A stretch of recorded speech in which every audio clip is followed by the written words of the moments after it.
same place. It'd be cool if we were now in a different place, but we're still here. Nope, still in my living room. So, yeah, we're together at last. Together forever. We're tying a knot that no one can sever. Oh, look at that. I got her to sing. Yeah, and I actually knew the words. That was really cool. Okay, so we're together. Forever success. And get it together. Forever success. Legit. Too legit to quit. Hey, hey. All right, we're getting a little out of control now. Blame the wine. Blame it on the alcohol. Together. All right, so we have a fun topic tonight, and it's kind of the beginning of a series. We do. There's some really cool movies shot in different states that we love, and so we thought we should talk about those. So why not start with the state you don't mess with? And that'd be the state I wear close to my heart. I was like, and to my wrist. Oh, right. What's on the other one? I'm sorry. We'll talk about that one when we get to a different state. No problem. I got lots of states on my body. State of distress is the main one. Right. So best movies shot in Texas. Yeah. Not just set in Texas. Some of them, did we determine some of them maybe, are they all shot I think and they're all set? pretty much shot and set and in Texas. Okay. So we got a list of 10, as we usually do, all top 10. All top 10. Some critically acclaimed, some don't judge. Well, you can never judge us, because if you're judging us, you're not watching. Fair point. Right? Ashley's going to kick us off with our number 1 favorite film shot in Texas. Well, you made it sound like that raises it up higher. I don't know if this would be my favorite. Oh, all right. It's just our the one we're first starting choice. with. Apologies. Our first choice.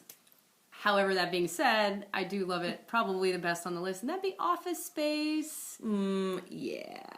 Yeah. You should come in on Saturday. Yeah. Welcome to my life. You're feeling that too a little bit. Office Space. Don't take my stapler. No, don't take it. And God damn, give me some cake. Give me some cake. Give me some cake. Exactly. Was it set in? I mean, it was shot in Austin, but it was supposed to be in Dallas, right? Or Houston? I believe so. I don't know if they actually do the address in exact city, but I mean, it's pretty. Anyone who lives in Texas knows that it's Austin. Although, unfortunately, most of those. I mean, Tchotchkes is gone. That was Alligator Grill on Lamar, and it's gone now. Yeah. And the strip mall where the office was, Initech was, is still there, but it's just a strip mall. The apartment complex is still there. It's just an old apartment complex. But really, it was the Alligator Grill with the tchotchkes that everybody kind of 15 recognized. Pieces. 15 pieces. You don't want to be the bare minimum. And who was the person wearing the bare minimum? Jennifer Aniston. And do you remember that really they weren't quite sure how to sell this movie on it being no one really recognizable, like Ron Livingston's in it, but you kind of know who he is, kind of not. So Jennifer Aniston was a lot in the trailer, and they used her on the posters and stuff, and she was in it for maybe 15 pieces of flair minutes. Really, the flair moment was really. Flare. I mean, I know she's in some other scenes, apartment, but the flair is really the only reason you remember her. That's pretty much it. And now that the movie has, I feel like, such a cult following, and everybody loves it, you love all the other people, and you don't even think about Jennifer Aniston being in it. It's true. And then, of course, it set everybody up to love The Office, even though I know that's a British series, but I felt like, it's but like also, a TV version of watching this. Like, workplaces are dreadful. Right, but then, of course, Mike Judge went on to do, well, he was already doing Beavis and Butthead, but, I think King of the Hill kind of has some of those same, obviously Texas qualities, but same kind of humor is in that movie. And then one that didn't make the list, that's a Mike Judge movie, which is definitely quality film, especially in this day and age, is Idiocracy. It doesn't really feature Texas a whole lot, but I gotta tell you, I watched it recently, and I'm not even gonna say it holds up. It could have come out yesterday. That movie, you will die laughing just thinking about where we're at in the world today. I can't tell you how many times my best friend says to me, we're complaining about something, she just goes, Idiocracy, Idiocracy. It's Idiocracy. So, but that's not on the list. So let's move on. Second choice, also shot in Austin. Also one of the best movies ever, I guess. One of my favorite movies ever. Introduced us to a little known man now who may have won an Oscar for another movie set in Texas. And that would be Mr. Matthew McConaughey. All right. That's what I like about them high school girls. I get older, they stay the same age. His Sound logic. J.K. Livin, the name of his company, came from this film. This is a great... If you went to UT, like, you can't not know everything about Dazed and Confused. I mean, almost everyone in that movie went to UT. I'd say half of the people in that movie went to UT. Zellweger's in it, in a very small role. Parker Posey, I don't remember if she went to UT, but has some connections to Texas. The London Kid. I mean, it's just like... There's so many people in that movie that are connected to Texas. Wiley Wiggins still lives in Austin. Yeah. That's the kid in it. Ben Affleck, not connected to Texas, but biggest asshole in the movie. Yeah. That was pre-Veneers. Like, was way it? pre-Veneers. Oh, it was pre-Veneers. So was the movie Daddy, Danielle Steele. Check that one out. Oh, and... School Ties? School Ties. School Ties. Oof, those things were in their original... You know what else? You know what else he didn't have back then? The giant phoenix tattoo on his back. Rising from the ashes, Stefano. Oh my god. Oh, bless his heart. What was he thinking? Much like his midlife crisis. Yeah. Okay. So anything else? That's timely, by the way, because I just realized we forgot to mention that part of the reason we're going to start with Texas is because I feel like Mr. Texas is Richard Linklater, the director, who did Dazed and Confused, and his quote-unquote, like, unofficial sequel to it, Everybody Wants Some... Yeah, coming out next weekend. And is premiered at Atlanta Film Fest last weekend, premiered at South by Southwest. Yep. We have some interviews with some of the cast we'll have up on YouTube, so you can check that out. The cast is so entertaining because none of them are really famous. No. So they were really entertaining. I talked to them at the Texas Film Festival, and it was, I'll put up some stuff, and you guys can check that out. It was cute. Which is kind of like Dazed and Confused, because those people were... Exactly. And now... Oh, you know who else is in that? Joy Lauren Adams? Yeah, I was going to say her, I remember. I forget right now. Yeah, I love that movie, man. Dazed and Confused will always hold up, because it's those movies that are from another generation. Like, it doesn't matter when you watch it, because we weren't going to high school in the 70s. So I was going to say we weren't around in the 70s, but technically we weren't around in the 70s. I mean, not contributing much, per se, but I don't know if I've really changed much since then, but... Everybody Wants Some takes the 70s high school concept and goes to 80s in college. So by the time, I guess, like 20 years from now, we'll do a movie about, like, I don't know, like 30-somethings in the 90s? Where are we going with this next? It's true. But then what will the sports connection be? Because, it was football. Yep. Now they're baseball Dazed, team. and now it's baseball. So, yeah. So anyway, neither of us have seen it. Funniest part is that 30-year-olds playing Ultimate Frisbee. Yeah, funniest part is we both covered film festivals that the movie was at. Neither of us have seen the movie. Never seen it. No, like to keep it real. So if that's what you want to call it. No. Okay. So number 3. Number 3, I think we might as well stick with Mr. Texas. I was going to say Richard Linklater, because we have Boyhood on our list as well, which is such an awesome movie. I know people are divided. I feel like people that saw it were either like, "Oh my god, it was dreadful. I felt like I lived every single moment with these people," and I was like, "Oh man, this is wonderful. I feel like I lived every single moment with these people," because I mean, I don't know of too many movies. I don't want to say it's the only movie that was shot like that, but to start, I think it might be the only movie that was shot like that in real time. Yeah. Like little bit a year for 12 years. 12, 13 years, yeah. Oh, I loved it. And I feel like it really showed what it must be like to grow up in small town Texas. Like just kind of mundane. And it's funny because, thrown in. These 3 movies that we just talked about, Dazed, Everybody Wants Some, Boyhood, all have a little bit of Linklater in them, which I think is another reason why we like them so much. I mean, he's done other films. Yeah. And some other good films, but these are, I think, more him because it's got a little bit of him in there, and he is, like you said, like, I mean, he's from Houston, but he's been in Austin for so long, and he's just so adored, and he started the Atlanta Film Festival and the Texas Film Awards. I mean, that's all Linklater. So, so happy to honor him. Totally. Speaking of being honored, let's move on to the 4th choice, which features a man who took many, many years to get recognized by the Academy, and that is Leonardo DiCaprio. Probably my favorite role of his was 20, 30 years ago. I mean, 94 maybe? 93? Yeah. It's been a long time. Yeah. So, of course, it's What's Eating Gilbert Grape. Or you just thought I had Or you just thought she needed to scratch her brain, which is what he was trying to do in that film. But yeah, what a great cast. I love that movie. Another one that holds up, I think, no matter when you watch it. Early Johnny Depp, obviously earlier Leo. Juliette Lewis. Thank Mary you. Steenburgen. John C. Reilly. Yeah, John C. Reilly. I forgot. I mean, just a quality movie. It is really, really good. And again, like showing the like rural side. Yeah, like, middle of nowhere, no frills, Texas. No frills. I feel like I have so many of those real life moments where he's like, "No, sir, I'm keeping it humble. Like I will only go local." And then they catch you shopping in the big box store, and you're like, "Wasn't me? Oh shit! Like I'm trying so hard to be good." I don't know. There's so many kind of relatable, raw, real moments in that movie. Plus Leonardo. Yeah, he's so good in it. And that kid's like been. He's been. I mean, it was like Basketball Diaries. This boy's life. I think was so first, good. but it's like that, he doesn't really make bad films. No, he doesn't. And this was one of the first ones. It was like, I mean, hey, I'm not on a huge, growing pains, and now I'm doing this. I mean, I'm not a huge fan of Titanic, but I know the rest of the world is. She could have scooted over. That's all I'm saying. God, what a bitch. It was like a queen-size headboard. Two people fit in that bed normally. You're right. Those two squeezed in the back of a car to do something busy, but then she couldn't move over to get him on the headboard. It's like, that's my sweaty hands. Yeah, exactly. I'll add some steam in post.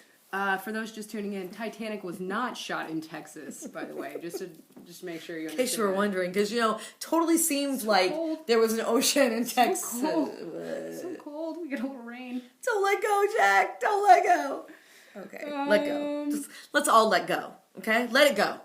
Let it go. Listen, if we're going to emit some tears, we best float right into a movie that had the best kid crier of all time. Oh, gosh, the best kid crier. Best kid crier, people. Mae Whitman.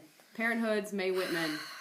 Holy crap. Hope Floats, which has that lovely actress, her name being? Sandy Bullock, my friend Sandy. I don't know how she says it. My friend Sandy's Not in Sandra it. That's Sandy Bullock. I like her. I like her a lot in movies. I think that's my Carolina influence coming in, Bullock. You seen that new movie with Sandy Bullock? I like that. So when I watch Sandy Bullock movies, I like to eat pecans. Not pecans. Pecans. Bless your heart. Bless your heart. It's not. Bless your heart is not a compliment, people. FYI. No, it's not. Also, we'll get to that in the Georgia list or the Carolinas. We're still in Texas. But Hope Floats makes the list. I mean, I'm not giving a description. Isn't this where you were queen of corn or cream of corn? That's queen of corn, honey. I mean, it's like some East Texas going on in there. There's Sandra Bullock. Uh-huh. There's Mae Whitman. Uh-huh. There's the wonderful Jenna Rollins as the mother. Oh, so awesome. So good. There's Harry Connick Jr. Mm-hmm. Early Harry Connick Jr. Early Harry. When I could, maybe I'll do a movie or two. Back when I could stand him. Oh, God, did I say that out loud? When did you stop standing him? I don't really love Harry Connick. Past Will and Grace? He's kind of a Justin Timberlake to me. Like, he really likes himself. I'm sorry. I know. Send me the hate mail. Address it to me at Charleston, South Carolina. See if it gets to me. Me at Charleston, South Carolina. Try it. There's actually a chance it might. It's true. I mean, just depends. The postman's like, oh, that crazy girl. Yeah, I know where she is. And the little kid. He'll bring it to me at the bar. That was in it was adorable. Little, I don't know, the little boy. Oh, that little boy. The little boy was precious. He was so I thought, cute. Travis. His name was Travis. His name was Travis. Oh, I know. My son's name's Travis. Okay, you get that. Yeah. So, Mae Whitman was so good at it, you just overlooked the fact that kid was supremely emotionally good. He really was. And he was Leave It to Beaver. New Leave It to Beaver. That's right. The new Leave It to Beaver. So that movie was supposed to be, I don't know, what did they bill it as? A romantic comedy? Yeah. A dramedy? It was super sad. It was good, but really. It just made you feel, God, I mean, it ended well. Bernice Matisse at the fair with her fish. So, and her snow globe. But what I liked about it is like any other, I don't know, like I love Sweet Home Alabama or any of those romantic comedies that all come out around the same time. It's just like, no, this is realistic. Like, she wouldn't really recover from this very quickly. That is brutal to get dumped on TV, national TV, and move back to the small town where everybody knows the story. And so it was like, every time I'm like, get better. Oh, no, you wouldn't. You would cry in the bed all the time. Right. So it was brutal, but good. Yeah. So it makes the list. All right, so that's 5. And that was for sure. What is the town in Texas? Get a little plug. Oh, where they shot it. Yeah. It was shot in, why you gotta put me on the spot like this? Smithville. That's all I want. Yeah, that's which they also shot Tree of Life there, but it didn't make the list because Tree of Life is like hard to get through. Terrence Malick, I know, Texas, but hard to get through. Hard to get through. Moved on. Okay, so moving on, let's go to a Texas icon. Not one of Ashley's favorites, but I will tell you, this movie comes on, I'm not leaving. We have plans, sorry, canceling. My movie's on. Selena. Footloose. Oh, that's what I do when it comes on. No, Selena. Bitty bitty bum bum. Bitty bitty bum bum. Yeah. And you know what? J-Lo is Selena in that film. She is so good. And last night when she was performing on American Idol, because by the way, that we were recording this after the finale of American Idol, series finale, she was dancing last night, she started spinning, and I started screaming. I was like, do Selena, do Selena! She didn't do Selena, but she was still good. But Was anyway, that her first movie? I believe that it was, and she had like to her thing. she had to work really hard to get that film, I'm to sure she convince did. them that she could act. And she did. She was Selena in that. She was. And the guy who played Selena's husband is on Chicago Med. No, Chicago PD. Hope Fire PD. The Hispanic Siren. guy on PD, that sister is the firefighter on Chicago Fire. Anyway, that character, that guy, is the husband in Selena. But anyway. He's on Chicago PD. Correct. Okay, I do know who it is. Because He used to be on Chicago Fire. I don't They was watch like it, a bit character. But on occasion, I Part of get the spin-off. pulled right into those Law & Order SVU Chicago PD crossover episodes where I'm forced to watch Chicago PD. Okay. And he's on there, and he's great. Yeah. Okay, I So know who he anyway, is. he played the hubby. You're But not anyway, getting out of this without singing. Nobody getting out of here without I singing. just did. Selena. I sang Bitty Bitty Bum Bum. It's your turn. What's your song from Selena? Lady. Just could you turn the other way so I can pretend that's me? I lay up and dream of you. Okay, that's enough. That was really good, Ashley. Oh wait, where'd the audio go? Okay. Technical. Anyway, love me some Selena, and I know that I have some friends out there who I'm going to make watch this because I'm going to tag them and say, hey, I talk about your girl Selena, and they're going to be super excited that we're talking about Selena. Corpus Christi, y'all. I was actually super nervous you were going to tag me and make me watch Selena. Now I realize you just meant this video, and I mean, I'll go watch Selena. So anyway, it was Selena. let's continue this discussion. Oh my god. All That's right. Okay. No, you got to go to a different That's one. fine. You go. If You jump on. I'm not really shaming for Selena because I just don't have enough. She is. No. She is. You can full on shame for where I'm going next. I think it has to do with whipped cream. Does it have to do with whipped cream? It does. I don't want your life. How did I do? I don't want your life. I'm Johnny Mox. I'm going Varsity Blues because there has to be a football movie. There does. And There does? Is that right? There does. Yeah, There does have to be a West Texas football There do movie have on to this be. list, and it is certainly not going to be Friday Night Lights, the movie, when we have that wonderfully awesome TV show It's true. that is That way TV better than the show. movie. Yeah, So we're not Yeah. not doing the movie. So that's, Although, to be fair, the movie is more in line with the actual book Yeah. that Friday Night Lights come from. Yeah. But yes, TV show. I'm no The bomb. purist. I'm no purist. It's fine. Take it. Do what you want with it. Made it into that wonderful television show. So that leaves us with only Varsity Blues. Yeah, although I have to say, one of the movie quotes I reference the most in life is, I don't want your life. So there you go. It was like There's got to be some others, too, departure from Dawson. There's got to be some others that I probably say from that as well. But the whipped also, cream like, beanie. but There's also, the whipped cream. I grew up in a town that we were pretty into our football team, and not that intense by any means. But I did, feel it. I was like, oh my God, I love football, and I love cheerleading, and that's life. Ugh. I know, but I actually did really like that movie. If it's on, I do. It's kind of a depressing. Let's hint talk to about who else is in it. That was probably the first time we really remember seeing him, and that was Paul Walker. Yeah, Danny and I years ago. I would pour some wine, but I already did that on the couch. True, that's right. It's fine. It's fine. I love to come visit my friends and pour wine all over everything. Wee. I'm sorry, not to diminish Paul Walker's memory. Danny and I used to maintain a running, ever-changing, some were static, some were changing, list of the top 10 male celebrities. And Paul Walker firmly implanted himself on that list. He did. After this Varsity Blues moment. He did. Because his butt when they're on the washing all of machine. it. Because that too. All of it. Man, yeah, that... And I was like, who is the blonde? I did love me, that and movie, Pleasantville was a little bit before that, but he was not as Paul Walker as And I would never have watched those Fast and Furious movies if it wasn't for PW. P-dubs! I don't know, I just made that shit up and I sound really stupid, but... Vin Diesel is an amazing actor. You're right. Okay, so, what's funny is that you said there had to be a football movie. There's a second football movie. It's a little less well-known. This is actually like a but this movie. is one of my favorite 80s movies, and like I said, it's a little less well-known. I don't think this is one that a lot of people reference when they talk about 80s movies, but it is Johnny Be Good, which was filmed in Williamson County, Georgetown area. Georgetown Courthouse is visible in one scene. It's pretty obvious. But it stars Anthony Michael Hall, who you know from 16 Candles. He's Rusty Griswold in the original. He grew up well. He's in Breakfast Club. He's actually in a commercial. Have you seen the commercial for AT&T where he's in the AT&T store? Yeah, he's good. Squeak. He's a little angry looking, but he does have that angry look. He kind of has that like angry look like what's the guy from the Bond movies? Daniel Craig. He has that kind of like little very bit, yes. harsh. Yes. Like the Kevin McKidd guy from Grey's Anatomy, the Scottish guy, like just very like I'm just angry looking. But for considering he looked like this soft little pipsqueak, you would never believe that's the same guy. Yeah. Also stars Robert Downey Jr. kind of in his 80s heyday, and introducing in her first movie ever Uma Thurman. It actually says that in the like opening credits, introducing Uma Thurman. Is that her real name? I would think. You gonna make that a stage name, Uma? You don't do it from the get-go. You start out as like Sally Jones. No, I mean, I don't know, but yeah, she's in it.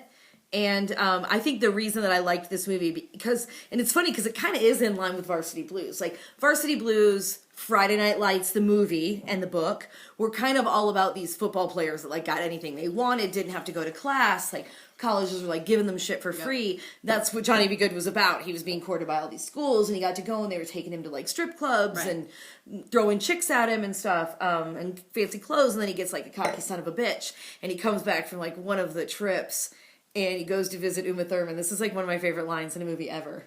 I don't know why. I think I wrote it in my journal in like the 8th grade. And he goes to see her. She works at the meat deli area, whatever, of the grocery store. And he's trying to talk to her, and she's like over it because he's like being cocky. And she throws like a whole chicken at him, and he catches it, and he goes, "This boy-girl shit hurts, man." And that like spoke to my core when I was like 14. I was like, it does. That boy-girl shit does hurt. That's why now I just don't deal with it. See? I'm going to blame it all on Johnny Be Good. I'm processing all of that. I'm just processing all of that. Processing all of that. All right. You got one more. Another sports movie. I do. Mm-hmm. Yep. So... yeah, and I think I've really rallied around this one. I think I've used it before on one of our best sports movies lists, and that's because I have a weakness for Dennis Quaid. I really do. I lives think in it's Austin. better with he is. He does get better with age, man. He's one of those that really is like, I feel like, I don't know, just supremely good looking and very solid in these movies. Enjoyable. Not like he's like going to win an Oscar, but it's super enjoyable. The Rookie, where he plays the dad, the high school baseball coach who realizes I can still throw a 92-mile-an-hour fastball, and my kids are going to root me on, and it's the kid who's now an adult, but from 2.5 Men, Angus. Oh, it is? Mm-hmm. Huh. Little Angus T. Jones. Do it, Interesting. Dad. I forgot it was him. Dad. You know, what's funny is that Ashley and I only lived in the same city for about 1.5 years, and we saw this movie together. Yeah. One of the few movies we've seen together, this and The Ring. Oh, God, The Ring. And Blue Crush. And the revival of E.T. in the theater. Oh, yeah. Remember I brought my Speak and Spell? Yeah. Wore a hoodie? Put Reese's Pieces in my pocket? We are committed to pop culture here, You're people. Like early cosplay. I like I know, it's true. and we didn't have digital cameras back then, so we have no photos because we didn't like carry around like disposable cameras. There was no... Although I did kind of carry around disposable cameras, but not to the movie theater. The little sticky Polaroid ones. Oh yeah, I have that little baby one of me dressed as Britney Spears. But anyway. Basically would put these outfits on and get in photo booths because there was no selfie. And now I think we invented the selfie. Possibly. Sorry. And thank you, and you're welcome. And you're welcome. Yeah, anyways, there has to be a couple sports movies. Yeah, Texas is known for sports. And we love sports movies anyway. I bet every state has a sports movie on it, because we do love sports movies. I also am a sucker for any time you've got a group of, like, I don't know, like low income, down on their luck, kind of like, oh shucks, we just need a chance type teenagers, and someone just takes up their cause and is like a solid adult mentor in their world. And this is that movie. Like, yay, I'm the coach. There's a bunch of like misfit kids, and we're gonna take the baseball team to the championship. And also, I throw a 92-mile-an-hour fastball. I'm in the majors. Hello, Disney. Yeah, thank you, Disney. Thank you. Everything works out. Disney, could you start writing my life? Because it would be great. All right, we're on to our last one. And you know, this is interesting because this is not. I mean, I know it. I know it takes place in Texas, and they mention Texas in it. It's not a movie that I watch and really think about Texas. It's more of a movie I watch and think about our generation. It reminds me of college a lot. I think it came out when I was in college. I don't remember how old you are, so you were maybe in high school? Yes. But that is Reality Bites. Reality Bites takes place in Houston. One of my favorite films in college. Probably watched it like 100 times. Like we were that way. Like we still watched like VHS, I think, in college. They get me. And like watched these movies over and over. And it was like, just, you know, the like going, that was the first time that you saw somebody do the gas card thing and you were like, genius! Well, it's funny you say that because in college, I, as part of my scholarship, had a declining debit card that only worked at like the food court situation, but I also had a meal plan. So I just had all this money on this card and I watched that movie and it occurred to me. So I would take, and they'd be like, it's fine. So I would swipe, here, let me buy you some Subway. And then on occasion, it'd be like, well, no. And so I just offer, like, and get the cash in return. Yeah. It's really dishonest. I'm sorry. And you know what else? You know what else that kicked off? And I'm sorry to admit this. And Mom, I hope you're not watching. I personally did not do this, but other people did. Hypothetically, the list. People, I remember my friends starting lists after this because Janine Garofalo has that like list of dudes, and it was like guy I met at bar.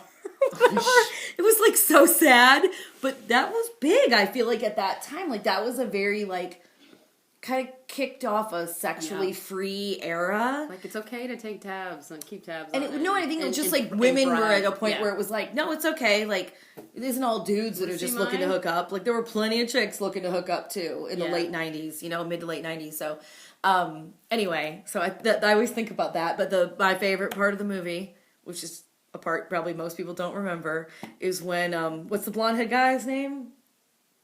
Not Janine Garofalo. Not Ethan Hawke. Steve Zahn. He and Janine need a pizza because they've been smoking a bowl. And he says, Selena, and we promise to pay you back when you spot on the pizza. And I used to talk like that in college. So, Steve Zahn, thank you so much for making me sound educated. I really appreciate it. I like Steve Zahn. He's so really great. Good. He's really good. He probably ad-libbed. I bet he ad-libbed that. Like, they just had him, really like, asking for pizza, and he just said it that way. Really funny. Ben Stiller is in that movie. Obviously, Ethan Hawke. That was, like, Crush on Ethan Hawke started, and I just met him at South by Southwest, and it was great. Free Winona. But same thing. I bet there's a million quotes in that movie that I do. There's a ton. I mean, I even do the, well, hey, that's my bike. And people are like, what are you talking about? I'm like, nothing. It doesn't even make sense. No, and it holds up for us, but if you were to, like, hand the movie now to, like, a 20-year-old and tell them to watch it, I don't know if it would, maybe? Oh, you know what else I say that I didn't know what it meant back then? When he, like, answers the phone and he's like, you've reached the winter of our discontent. And I, like, used to say that, had no idea what the hell I was saying. Like, there were so many things in that because they were these really, like, smart, kind of, like, artsy stoners. Oh, yeah. Don't Bogart that can. I'd never heard the term Bogart. Yeah. Until I saw that movie. Well, I feel like the Cameron Crowe Singles thing, I love that movie. Oh, yeah. Singles was like, what, a year or two before? But I feel like this was the one that hit more mainstream. Right. Well, also because Singles was for a little bit older. That's true. These kids, 30. Reality Bites, were right out of college. And there was a lot of that going on at that time. You know, people who were like, what the hell am I doing? Like, I can't find a job. I don't want to find a job. Like, I got this gas card. I want to live off my parents forever. Like, you know, there was a lot of that going on. Not right here, because we are two of the most driven, educated people you will ever meet. Gainfully employed. Been gainfully employed since 3 months after college for me. I took 3 months off. Did you go straight from college to a job? I took 5 weeks in Europe. But I secured a job before that came away with some friends, but it wasn't a fit. This is her halo. Do you see it? I know. I was like, I must find a job before I go to Europe. Yeah. But we can relate. Totally, but not really. But yes. But, yeah. But I think we could all agree. We knew people like that. We can all agree that reality does bite on occasion. Reality does bite on occasion, especially when you get tattoos that leave you scarred. We do have a one to grow on that I forgot about. Oh, we have a one to grow on? We do have a one to grow on. It's a movie featuring, what's that wonderful actress's name? Oh, it's like I don't know where we're going with this. Sandy. Oh, Sandy Bullock again? Sandy Bullock again. Sandy Bullock? Sandy Bullock again.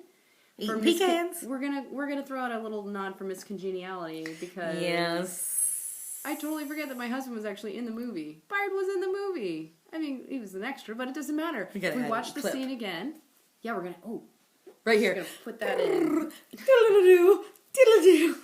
And we're back. Michael Caine's bellhop. My husband. Yeah. However many years ago. Oh my God. A lot of years He's ago. famous, y'all. He's famous. He's famous. He's so famous. Honey, get in here. Get in here, honey. Get in here. What was the commercial he did though? It was like for a restaurant chain or something that I saw one day and I was like freaking out. I was like, I know that guy. Well, I mean, he was on Scrubs. And he did, no, it wasn't Scrubs. V8? I had to know to watch. V8. It was the V8 commercial. He's one of those guys. Because I didn't know about it. You eat your vegetables. I wasn't going to make contact. I know. I knew about the Scrubs, so I watched for it. Sure. But the V8 was the one where it came on, and I was like, I know that guy. Before there was a Justin Smith in the ABC Family movies, there was Byard in a V8 commercial. In American Pie 2. And a Tori Spelling movie of the week. Oh my gosh. Oh man, reality does not bite for that kid.